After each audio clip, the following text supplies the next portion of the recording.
Assalamualaikum warahmatullahi wabarakatuh. Waalaikumsalam warahmatullahi wabarakatuh.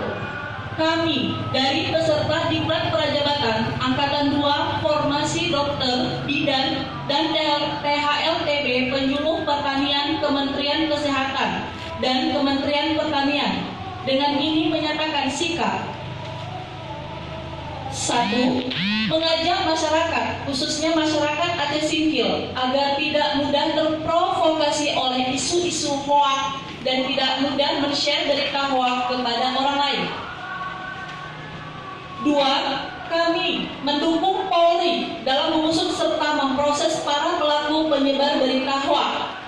3. Agar Polri dapat mengusut tuntas terhadap para aktor penyebar berita hoak agar bangsa Indonesia terselamatkan dari pertikaian horizontal karena munculnya adu domba penyebar kebencian terhadap suku, etnis maupun agama tertentu.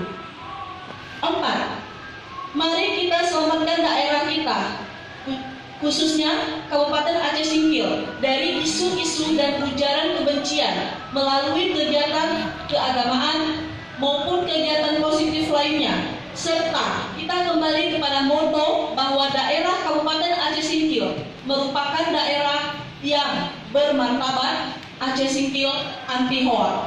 5. NKRI harga mati.